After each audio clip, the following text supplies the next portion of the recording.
الف لام را، یہ حکمت والی کتاب کی آیتیں ہیں۔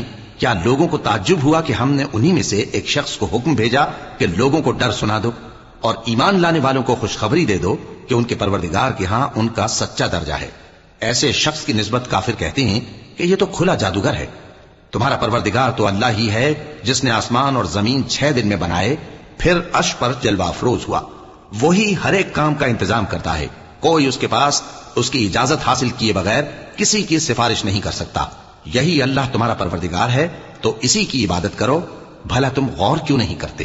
اسی کے پاس تم سب کو لوٹ کر جانا ہے۔ اللہ کا وعدہ سچا ہے، وہی خلقت کو پہلی بار پیدا کرتا ہے، پھر وہی اس کو دوبارہ پیدا کرے گا تاکہ ایمان والوں اور نیک کام کرنے والوں کو انصاف کے ساتھ بدلہ دے۔ اور جو کافر ہیں ان کے لیے پینے کو نہایت کھولتا پانی اور درد دینے والا عذاب ہوگا، کیونکہ وہ کفر کرتے تھے۔ وہی تو ہے جس نے سورج کو خوب روشن اور چاند کو بھی منور بنایا اور چاند کی منزلیں مقرر کی تاکہ تم برسوں کا شمار اور کاموں کا حساب معلوم کرو۔ یہ سب کچھ اللہ نے تدبیر سے پیدا کیا ہے، سمجھنے والوں کے لیے وہ اپنی آیتیں کھول کھول کر بیان فرماتا ہے۔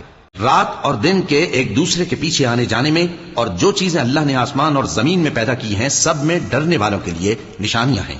جن لوگوں کو ہم سے ملنے کی توقع نہیں اور دنیا کی زندگی سے خوش اور اسی پر مطمئن ہو بیٹھے اور ہماری نشانیوں سے غافل ہو رہی ہیں، ان کا ٹھکانہ ان اعمال کے سبب جو وہ کرتے ہیں دوزخ ہے۔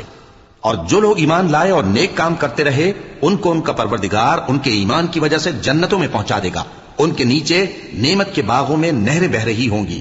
جب وہ ان میں ان کی نعمتوں کو دیکھیں گے تو بے ساختہ کہیں گے سبحان اللہ، اور آپس میں ان کی دعا سلام علیکم ہوگی، اور ان کا آخری قول یہ ہوگا کہ اللہ رب العالمین کی حمد اور اس کا شکر ہے۔